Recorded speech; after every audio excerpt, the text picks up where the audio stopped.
Good morning, everybody. Exodus 34. You've got your Bible. When you get it, Exodus chapter 34. We've got four main divisions here in Exodus 34. Remaking the tablets, restoring their relationship, renewing the covenant, and then we'll see the return of Moses. Now, let me look around real quickly. We are going to be having some new people. You're going to see some new people start to trickle in because it's summertime. And there are those former junior hires who are making their way into the high school. We won't, thank you very much, we will not make you stand up and introduce yourself and all that kind of stuff because we know that gets real embarrassing. But we are glad that you are here. This is not like, at school where, high school at your school where everybody hates the freshmen or whatever, try to dump them in the trash cans or whatever. Here, we love you guys. Stay out of our trash cans. We love you, and we're glad that you are here. And but for those of us that were that are upperclassmen or whatever, you're going to see those new faces trickling in throughout the summer. And I'm encouraging you and challenging you to step out and say hi to those people. It's funny that we all know what it's like to be new and to be like odd man out or whatever. You're new, you don't know anybody, and we hate that feeling, and then we do it to other people. So let's not do that this summer. Let's make that commitment that I'm gonna step out and be a little bit daring. I'm gonna say hi to somebody, and you know what? No doubt it's going to be awkward. It's going to be weird, and the reason for that is because people are awkward and weird. And so what? Let's just do it. There are four main divisions here, as we can see behind me. And what's going on in Exodus 34 is that the Ten Commandments, the original Ten Commandments, were broken. Moses broke the law, literally broke the law, because he came back down the hill. He had been meeting with God. God saw that the children of Israel, the Israelites, God's people, were down at the bottom of the mountain. They were worshiping an idol, and God said, hey, get back down there real quick. And so Moses goes back down. When he sees the people, he's so angry that he breaks the tablets. And so they no longer have that written record. So what's going on is that God is saying, okay, we're going to rewrite it. And that's what's happening here in Exodus 34. Let's go into our first section, verses 1 through 4, which is the remaking of the tablets. And let's find out what God tells him to do. The first thing that he tells him to do here is to cut the tablets. Verse 1. And the Lord said to Moses, cut two tablets of stone like the first ones. And I will write on these tablets the words that were on the first tablets which you broke. So we're going to restore them, but cut the tablets. The second thing he does, actually the second and third thing he does, but the second thing he does is he tells him to come in the morning. Verse 2, so be ready in the morning and come up in the morning to Mount Sinai. Now, Mount Sinai was where they were at. They were in the wilderness of Sinai. Everybody say Sinai. Okay, good, you're with me. They were on Mount Sinai in the wilderness of Sinai, or not they, but Moses was up on Mount Sinai. And God's telling him, okay, I want you to come back up Mount Sinai and meet with me in the morning. But the first thing here is come in the morning. Now, this is a sweet thing. This is a good thing. Just to give you some practical picture of this, mornings at my house are pretty calm, pretty quiet, and I get some good study time in there at the house. However, I need to also tell you this because I tell you, hey, I meet with the Lord in the morning and I study His Word and I'm preparing for you guys. Sometimes what can happen is you get this picture of me, the pastor, or maybe some other pastor that you hear talk about, hey, the morning time, so sweet. And you get this idea, this picture that, I just wake up like, and I'm glowing or, angelic, or I float out of bed, or I wake up and I immediately open God's Word. Some people can do that. I am not one of those people. I am not a morning person. Anybody here not a morning person? Okay? Yes, those are all the normal people. Okay? We are not normal people. We don't wake up. We're not morning people. I have a hard time in the mornings. I'm more of a night owl. Anybody here night owl? Yes? Okay, those same people, right? You're like, yeah, I have a hard time in the mornings. I wake up and, kind of have a tough time. But at night, catch me at night, and it's on. It's like, party till late or whatever. But I have a hard time. And so what happens oftentimes, like tomorrow morning, Monday mornings, after Sundays, especially if it's a busy Sunday, we'll be back here tonight. There's a Katina's concert, so we'll be back. But then tomorrow morning, I'm going to have a hard time. I'm going to wake up and it's like I'm going to be in bed like, well, what day is it? And what am I supposed to be doing? And I'm going to have a rough time. And then I will have to get up, and this is every morning. I'll have to get up, out of bed. Actually, I'll lay there normally for a little while, and usually I'll have something on the TV, and it's like I'm just trying to what's happening, what's going on. And then I got to get up, get my coffee, get my oatmeal going. Anybody eat oatmeal? Yes, look at that, the godly right there. It's like all the same people that are not morning people, they also eat oatmeal. So that just confirms that it's godliness. Okay? Wake up late, eat oatmeal. Anyways, eat oatmeal, and I've got my coffee, I've got my oatmeal, and then I'm able to sit down, and at that point, I'm able to give God my mind. Because prior to that, I've done it before where I wake up immediately and begin to read. And some of you can do that. If I do that, I cannot comprehend what's going on. I'm like, then I have to read it like 6 times. Like, wait, what did I just read? Let me read it again. I read it again. It's like, wait, what did I just read? And I have to do it over and over and over again. So for me, I'm that type of person that immediately when I wake up is not a good time to start studying because I don't know what's going on. So I gotta kind of work up to it. Some of you can wake up. You're gifted that way. You can wake up and boom, you just immediately, you don't have to have breakfast or coffee or anything. You just start reading and you immediately comprehend those things. And that's a good thing. What's going on here is this beautiful picture here. Don't miss it. Verse 2, be ready in the morning. So Moses had to prepare. I don't know if Moses was a morning person or not, but God's telling him, tomorrow morning, you're going to be a morning person.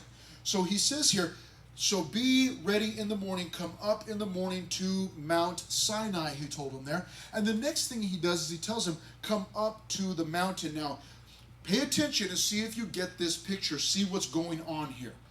So be ready in the morning. Now, let me ask you something before we move on any further. Who is talking to Moses? God. Yes. God is talking to Moses. So God is giving instructions. God is orchestrating what's about to happen. He says, be ready in the morning. Come up in the morning to Mount Sinai, and present yourself to me there on the top of the mountain. So come up in the morning and come up to the top of the mountain. Don't meet me at the bottom. Don't meet me midway. Come up to the top. Okay? Verse 3, and no man shall come up with you. Let no man be seen throughout all the mountain. Let neither flocks nor herds feed before that mountain. What do you think, if you had to guess, what is it that God's doing here? Do you see that? Anybody? What do you think? Let me read it for you one more time. Pay attention. So be ready in the morning, come up in the morning to Mount Sinai and present yourself to me there on the top of the mountain. No one should be around. Verse 3. No one should be around, and there shouldn't even be animals out there feeding, grazing. What do you think God's doing? Nathan, what do you think? Secluding Moses? Yes. Perhaps to show himself to Moses so that no one else can see him? Yes. He is secluding Moses. He's telling Moses, come away from everything that's going on down in camp. It's not that God had something against the bottom of the mountain or God couldn't come to the middle of the mountain. It's not about necessarily where God needs to be. It's where Moses needs to be. Moses, come away from all of that drama that's going down there down there at the camp. Come away from all of that. Come up to the top of the mountain, away from all of that. It wasn't that Moses, if you just get to the top, if you get to the highest point of the mountain, then you'll be the holiest. God can meet him anywhere. but he's pulling Moses away from all of the distractions. Come up to the top of the mountain. I'm going to meet you there. And then in fact, nobody else is allowed on the mountain. In fact, I don't even want any animals on the mountain. I don't want anybody to see what's about to happen. And I don't want you to be distracted by people or by animals or by anything else. Come up. This is the thought and the idea behind camp. And this is a shameless plug for summer camp. We've got summer camp coming up in like a few weeks. It's coming up real quick. But this is the idea, is leave all that stuff. It's an invitation to come up, come away from all of those distractions. And it might be that you need to have some time away from your family. I'm not saying anything's wrong or bad about your family, or you really need to get away from those sinful people. But it may be that you need to come away from that and minimize the distractions.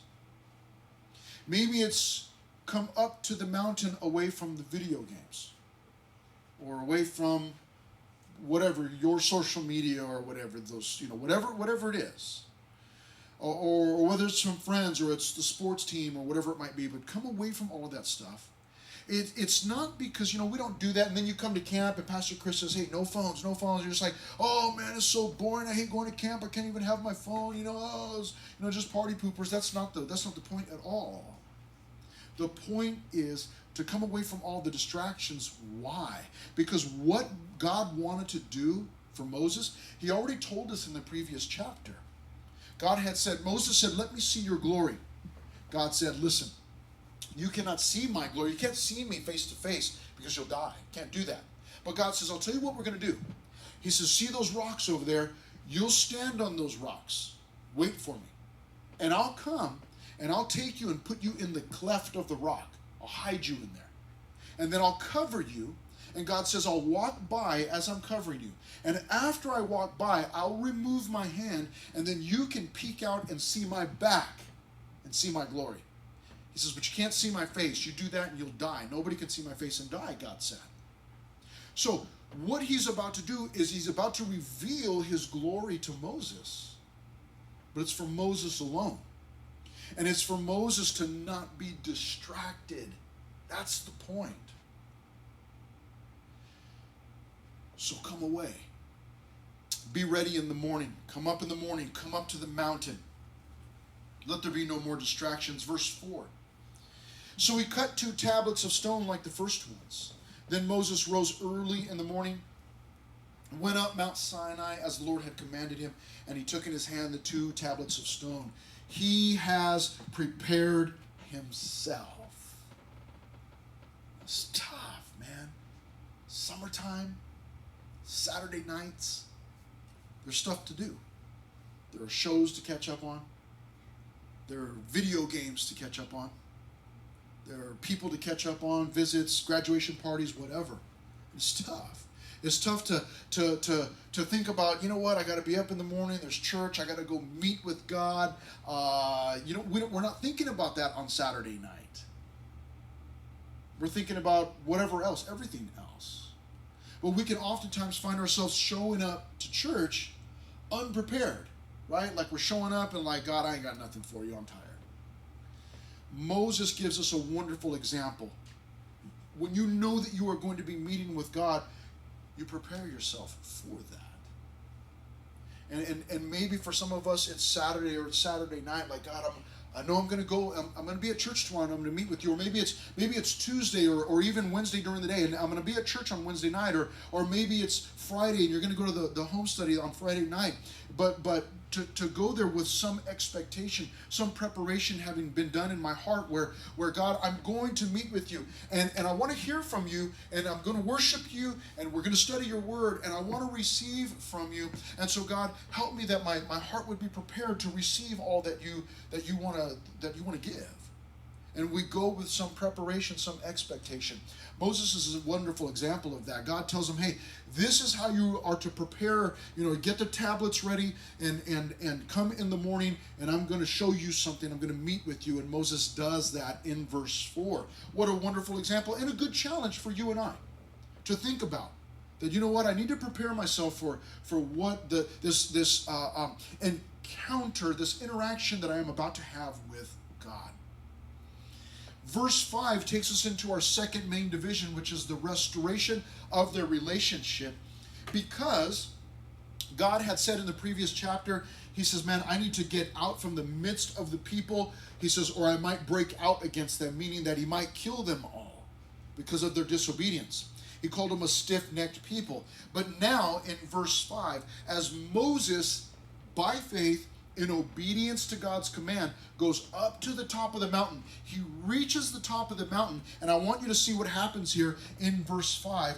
Now the Lord descended in the cloud and stood with him there and proclaimed the name of the Lord. Now we're about to find out what God's name is, because God's going to announce it. But I want you to note something here. That as Moses, in obedience, goes and does what God's telling him to do, what does God do in verse 5? It says, now the Lord descended in the cloud. Do you know that unless God reveals himself to us, we can't know God? He's revealed himself through nature, actually. His word tells us that creation reveals the glory of God, that it proclaims the glory of God. But the biggest way, or the most revealing way that God has chosen to reveal himself is through his word. He's revealed himself to us. Now, imagine that we don't have Bibles. Imagine that we don't have a Bible. How are we supposed to know about God? How are we supposed to know God? I do not know. How do you do that? So unless God reveals himself, we don't know. And here in verse 5, this is what God is doing. He's descending. He's going to reveal himself to Moses. As Moses is obedient, God descends. Now there's a beautiful picture here of the fact that God descends. Now let's talk about God descending for just a moment. Okay?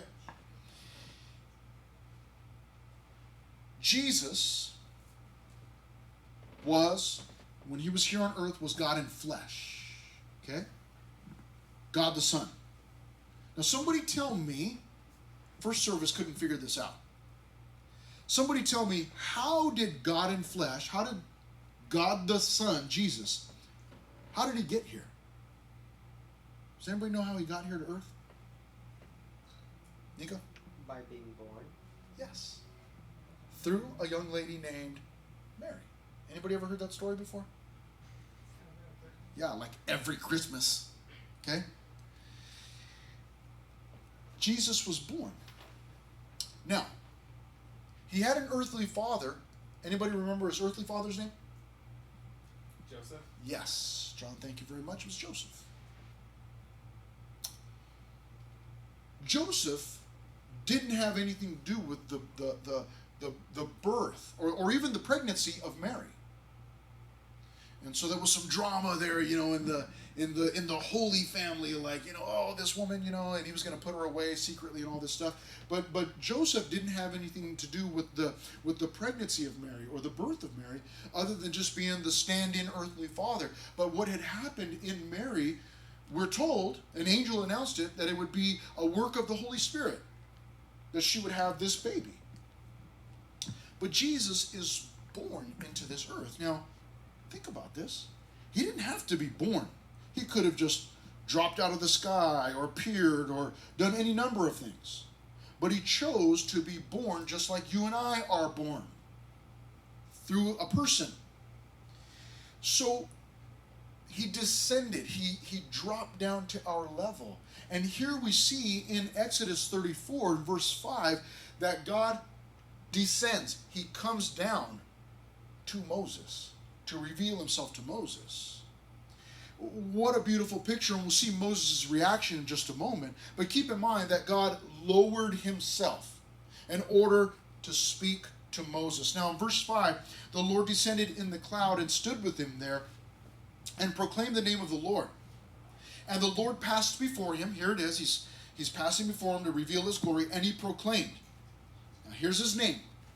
The Lord God, merciful and gracious, long-suffering and abounding in goodness and truth, keeping mercy for thousands, forgiving iniquity and transgression and sin, by no means clearing the guilty, visiting the iniquity of the fathers upon the children and the children's children to the third and fourth generation. How's that for a name? Sounds like one of my family's Hispanic names. Like Chris, Amaro, Martinez, whatever else. You say, wait, this is all his name? As God is walking past Moses, he's proclaiming himself. He's proclaiming his name. And notice all of these beautiful things.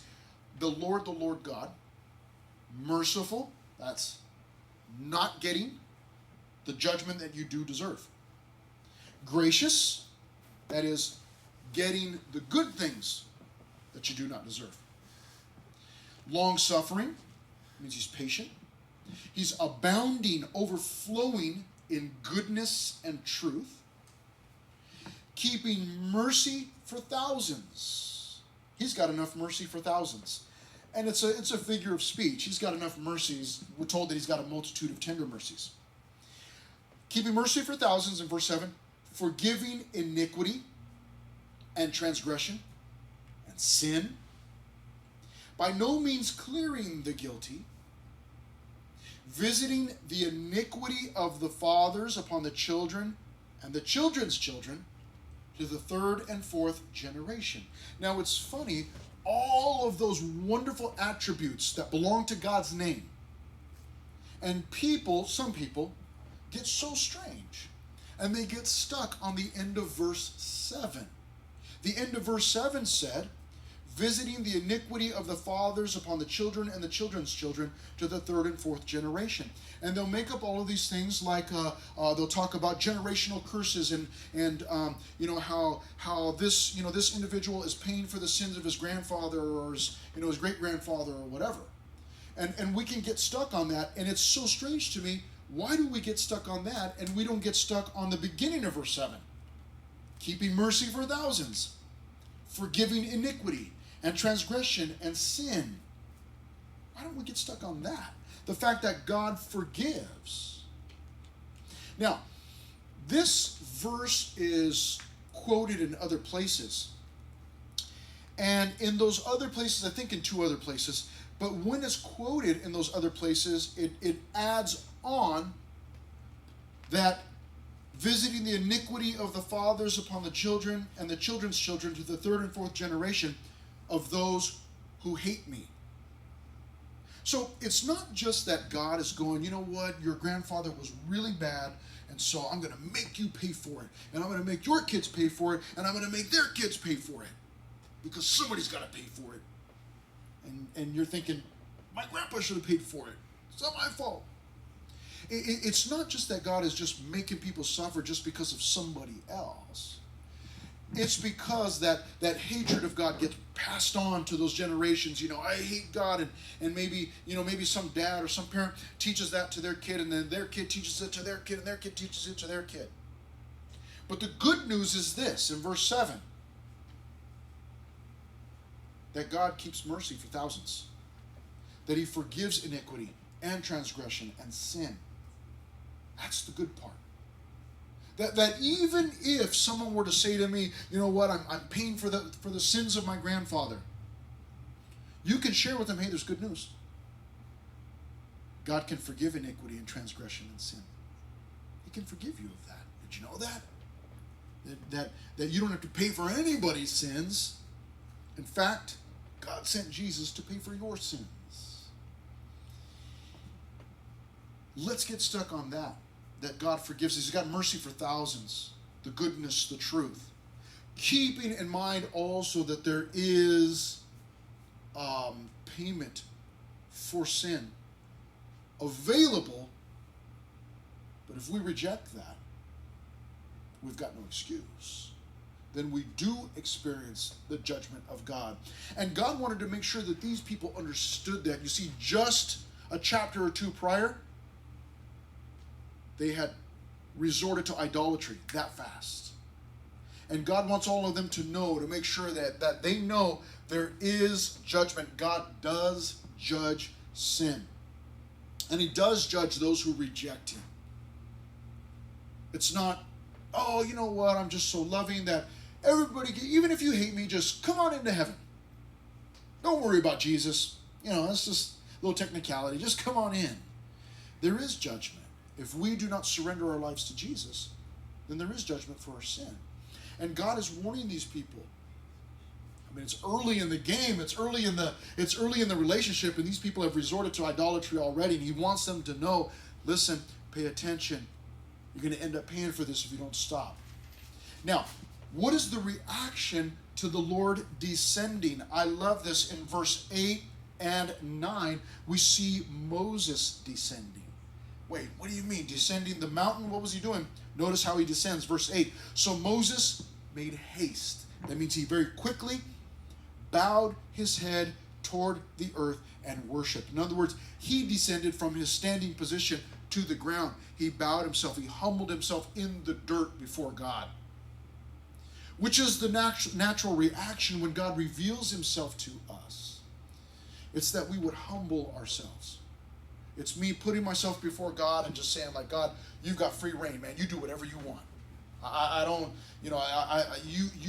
I can see that you are holy. I can see that you are all of these things, and I'm going to humble myself. And so Moses does that. And in verse 9, he said, if now I have found grace in your sight, O Lord, let my Lord, I pray, go among us, even though we are a stiff-necked people, and pardon our iniquity and our sin, and take us as your inheritance. Beautiful response from Moses, and it's a lesson for you and I. That as God reveals himself to us, that we humble ourselves. And notice what Moses does in verse 9 is that he's asking for mercy. He's asking for restoration. He says, "O Lord, let my Lord, I pray, go among us." Why does he ask for that? Because God had said, listen, I'm not going to stay in the midst of you anymore. We're going to move, Moses, we're going to move your tent outside the camp. I can't be here in the middle of these people because they're disobedient and they're stiff-necked, and I may break out against them. I may kill them all. So Moses here pleading on behalf of the people. Now, this is incredible. Let me ask you a question. When the people were worshiping the golden calf, okay? When the people were worshiping the golden calf, where was Moses? On the mountain. He was on the mountain. With who? Meeting with God. He was meeting with God.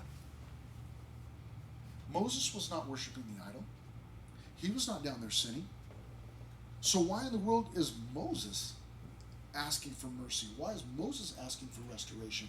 Because he loves the people. He loves those stiff-necked people.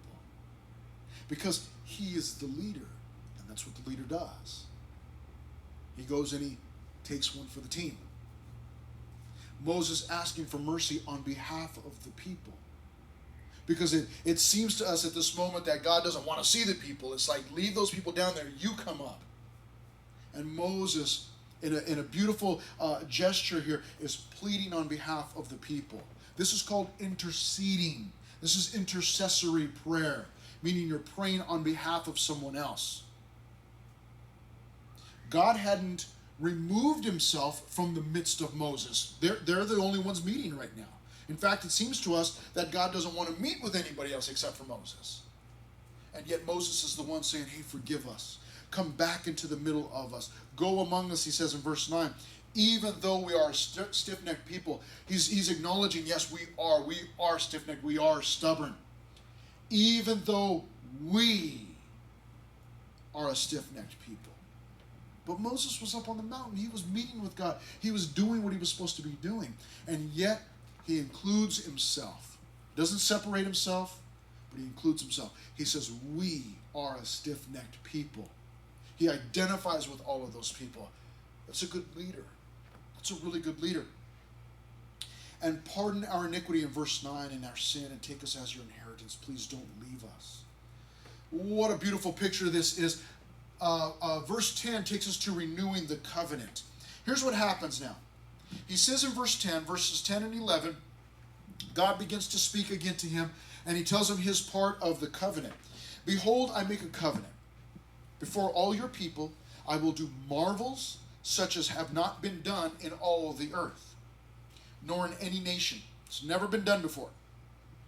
And all the people among whom you are shall see the work of the Lord. Everybody around you is going to see what I'm going to do.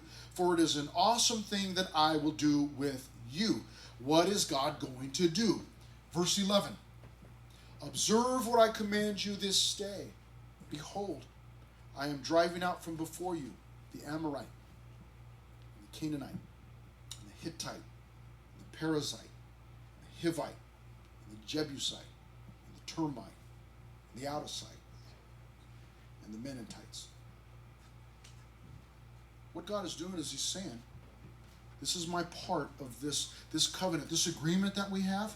This is my part. This is what I'm going to do. And God is explaining to him, no one's ever seen anything like this on such a grand scale. Certainly other peoples had come into other people's lands and attacked other people, but God says, listen, I'm going to remove the people from that land. I'm going to clear them out, and I'm going to send you in. I'm going to prepare it for you. And God says, no one's ever seen anything like this, but I'm going to do it for you. He's trying to express to them, I love you, and this is what I'm going to do for you. But think about this. The people, just shortly before this, had worshipped a golden calf. Forget God, we're worshiping this idol. And now here we are just a short time later, and God's saying, okay, I'm not done with the people. This is what I'm going to do for them. The promise still stands. The promise still stands. Isn't that beautiful? That regardless of who you are or what you've done or what you do, that God's promises still stand. They're not conditional. Like, listen, as long as you are a good Christian, then I'll do such and such. But God makes his promise, and that's it. Promises, it's as good as done. It's not conditional on what we do or who we are. And that's obvious here. And God says, listen, this is what I'm going to do. He's going to take that land and give it to his own people. What about the people in this covenant? He tells them, here's the people's part. Moses, here's what the people need to do. Take heed to yourself. Okay? Gives them a warning. Lest you make, now I want you to notice the progression here. Take heed to yourself, lest you make a covenant with the inhabitants. Don't make an agreement with the inhabitants of the land where you are going. You say, wait a minute, I thought God was going to move all the people out. What do you mean there are inhabitants there? Well, God had previously said, I'm going to remove the people. And he actually said, I'm not going to remove them all at once. I'm going to remove them, but it's going to be gradual. And he's telling him here, I'm going to clear the people out. But in verse 12, he says, there will still be some people there. Notice the warning. Take heed to yourself, lest you, don't make a covenant with the inhabitants of the land where you are going, lest it be a snare, a trap in your midst. I've got a couple of traps, rat traps in my backyard right now, with peanut butter on them. Can you imagine the rats talking to each other? Hey, man. In that yard, there's peanut butter, but don't eat it. It's good stuff, but don't take the peanut butter. Why not? Don't do it. It's a snare. It's a trap. Whatever. Oh, peanut butter. Oh, snap. Done. Don't take the peanut butter, lest it be a snare in your midst. But you, he tells them, shall destroy their altars, break their sacred pillars, and cut down their wooden images, all of their idols, and anything that had to do with their idolatry. Destroy it. For you shall worship no other God, for the Lord, whose name is jealous. Wait, his name is jealous? That's what he says. He's a jealous God. We go, wait a minute, jealousy's bad. Well, jealousy's bad because you and I don't deserve attention, but we're jealous for it and we want it. However, God deserves all of the attention. So for him to be jealous for that attention, for that glory, for that praise, it belongs to him. It's his. It's rightfully his. And he says his name is jealous. He is a jealous God. Lest, notice this in verse 15, lest you make a covenant with the inhabitants of the land, and they play the harlot. That's another word for prostitute. And they play the prostitute with their gods and make sacrifice to their gods.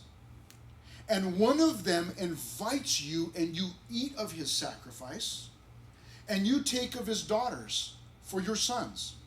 And his daughters play the prostitute with their gods, and make your sons play the prostitute with their gods.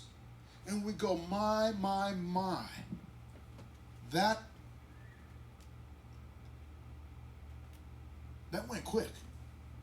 I mean, think about this. Within a span of just a few verses, God says, when you go into the land, don't make any agreements with the people there. Because what can happen is, you make an agreement, then the next thing you know, they invite you over for dinner, and you find yourself fellowshipping with them. And then the next thing you find is that their daughters are marrying your sons. And then the next thing you find is that your sons are worshiping false gods. And we think, man, I mean, how did you get from making agreements to our kids being idolaters? Like, it's kind of a big jump. And that's kind of dramatic, isn't it? I mean, does that remind you of like a parent maybe who says, listen, don't go do this because it could turn out real bad. And we think to ourselves, oh my gosh, they're just so dramatic. Oh, come on. You know, that progressed real quick. I mean, what do you think? You think because what? Because I listened to this musician or this artist or this music, you think, oh what? That I'm just going to stop worshiping God? Like, I mean, come on. You think because I go hang out with this person one time, like all of a sudden I'm gonna stop being a Christian? I'm gonna stop what? I mean, come on. And we think to ourselves, man, that's so dramatic. Come on, please. And the reason that we think that, and the reason why we look sometimes at our parents or loved ones or our youth leaders or our pastors, and they're like telling us like, hey, don't do that, and we're thinking, oh, but come on, it's just a one-time deal. I'm not going to end up over there.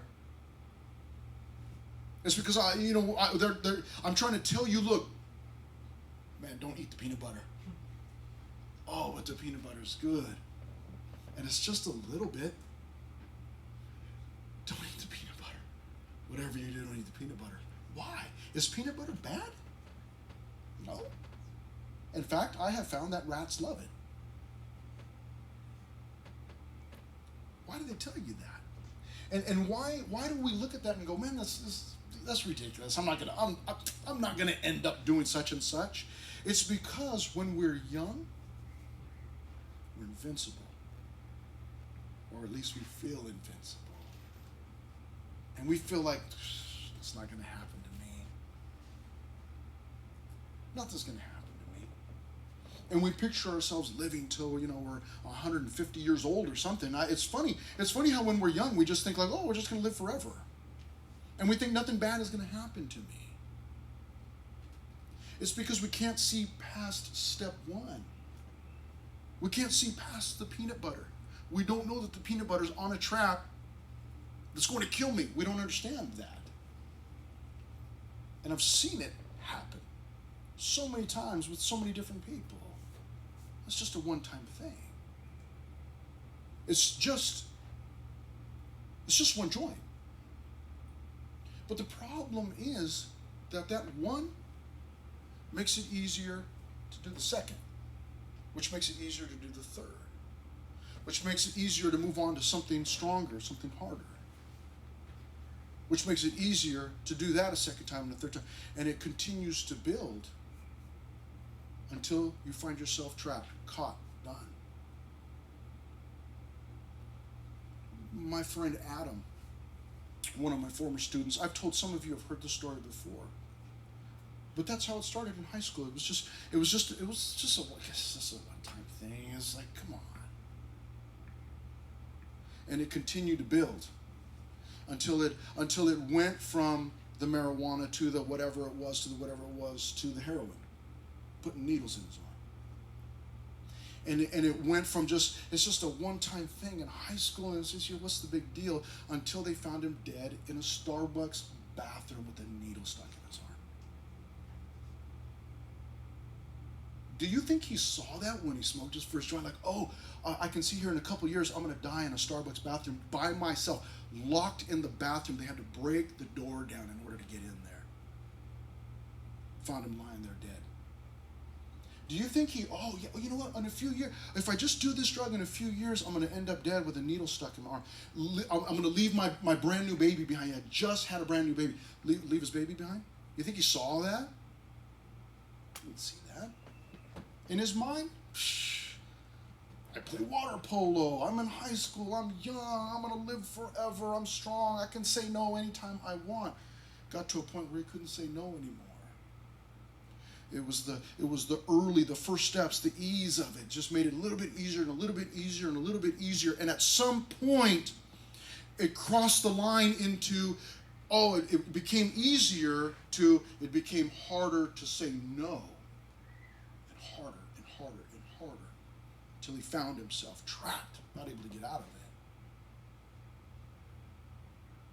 And there's no good ending to the story. I can't tell you that they got there in time and they revived him and they saved his life and he's a brand new person today. He's dead. He's gone. Just a young man in his early 20s, gone. But he had, I knew him for years in youth group, junior high, high school, camps, mission trips to Mexico, events, overnighters, game nights, all of the stuff. All of it. But found himself, it was easy, and at some point it crossed over and it became too hard to say no. But we don't see that. We don't see the trap that breaks the neck of that rodent. All we see is the peanut butter, but it's peanut butter. But it's just a little bit of peanut butter, and we make those excuses.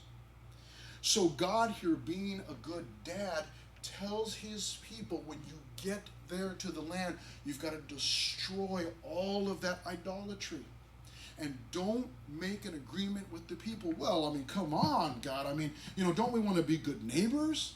And after all, look at his daughters. They're beautiful. And here's my son, needs a wife. And so, wouldn't they make beautiful babies together? Grandkids, God, come on. And make one decision, makes it easier to make the next, makes it easier to make the next, until at some point it makes it too hard to say no.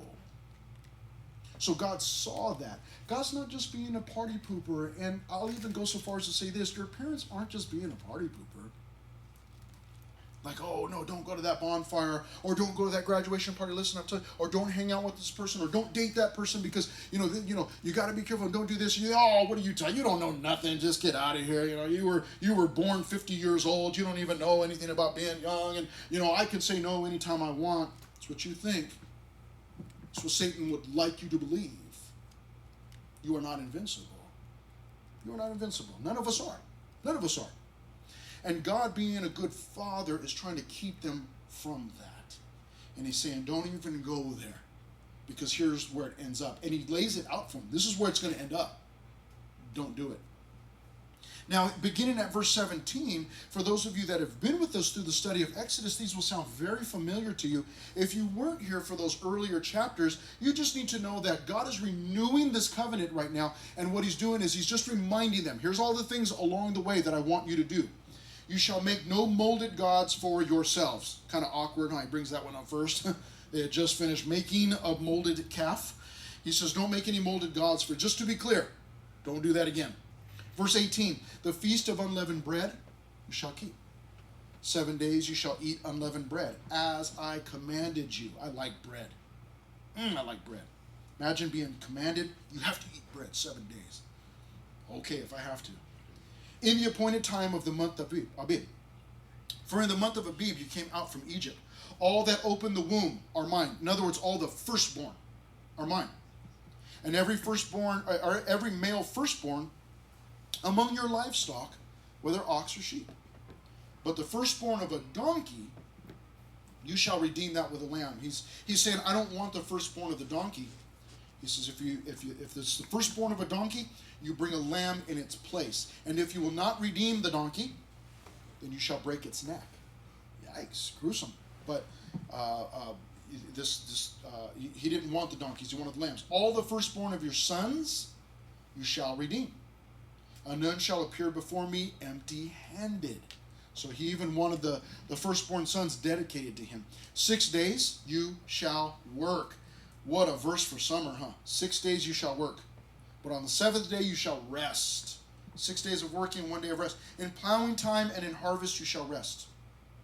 And you shall observe the feast of weeks, of the first fruits of wheat harvest, and the feast of ingathering at the year's end. Make sure you're celebrating these holidays. 3 times in the year, all your men shall appear before the Lord God of Israel. They were responsible. You got to make sure that you're appearing before God 3 times a year.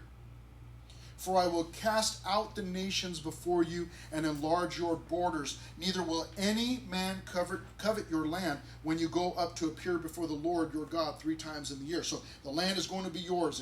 It's yours. You shall not offer the blood of my sacrifice with leaven. Does anybody remember why they couldn't offer the blood of the sacrifice and leaven? Anybody remember what leaven symbolizes? Sin. So don't mix the two. The blood would be would symbolize the holiness and you couldn't have any of that flesh or that sin involved with it. You shall not offer the blood of my sacrifice with leaven, nor shall the sacrifice of the feast of the Passover be left until morning. Remember that when they were leaving Egypt, eat the meal with your belt around your waist, get ready to run. The first of the first fruits of your land you shall bring to the house of the Lord your God. You shall not boil a young goat in its mother's milk. That was part of the common idol worship. Don't do that. Don't do those things. Then the Lord said to Moses, write these words, for according to the tenor of these words I have made a covenant with you and with Israel. Record it. Write it down. So he was there with the Lord 40 days, 40 nights. He neither ate bread nor drank water. Yikes. And he wrote on the tablets the words of the covenant, the 10 commandments. So the 10 commandments are restored. Let's finish up here from verse 29 down to the bottom where we see the return of Moses. Now it was so when Moses came down from Mount Sinai, and the 2 tablets of the testimony were in Moses' hand, when he came down from the mountain, that Moses did not know that the skin of his face shone while he talked with him. So Moses, he didn't understand. He didn't know, he had no idea that as God was meeting with him, that his glory was kind of like almost burning. It didn't burn his face, but that's kind of like the effect. It was his face was shining from meeting with God. So when Aaron and all the children of Israel saw Moses, behold, the skin of his face shone. It was the glow up, right, ladies? And they were afraid to come near him. Right? No makeup tutorial needed. It was meeting with God. How in the world does Pastor Chris know about makeup tutorials? Because I've got girls that live in my house. And sometimes I see makeup tutorials. It's quite embarrassing to admit that. But Moses' face, he comes back down from meeting with God and his face is glowing. The skin of his face shone. And they were afraid to come near him. It's like, what is going on? Who is that? I mean, imagine some friend of yours or some family member and you see them and their face is glowing. This is not makeup.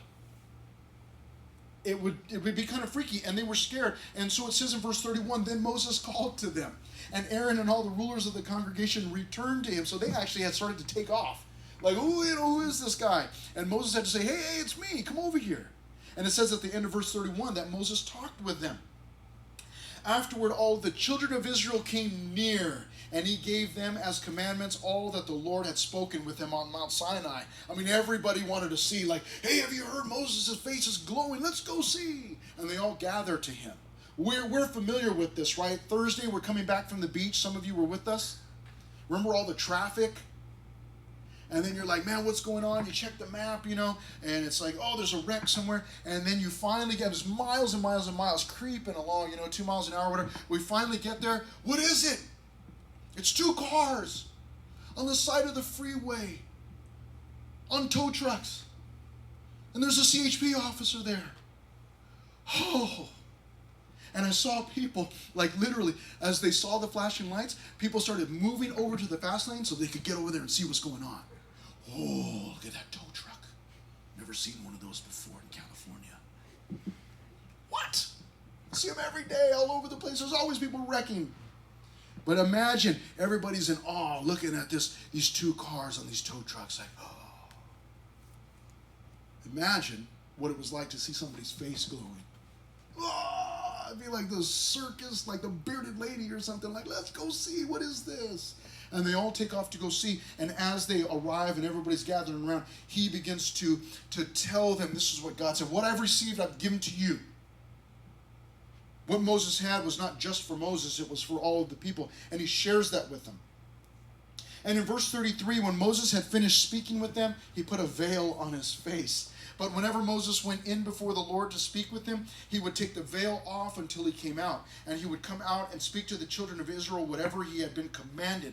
And whenever the children of Israel saw the face of Moses, that the skin of Moses' face shone, then Moses would put the veil on his face again until he went in to speak with him and would cover it up. Do people know when you and I have been with God? Can they tell? Do they say things like, yeah, what's different about you? Or, you went to church today, didn't you? Or, you're just coming from church, aren't you? Or is it more like, and you just went to church? Didn't you learn anything? What is it about us that people learn about God? You see, when they saw the face of Moses, they knew that Moses had been with God. And that God, they hadn't seen God, but they can see that, obviously, God must be glorious. Because we can see it all over the face of Moses. What do people see all over my face?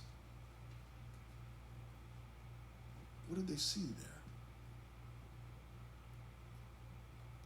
Do they see someone that's obviously spent time with God? Or is it hard for them to see that?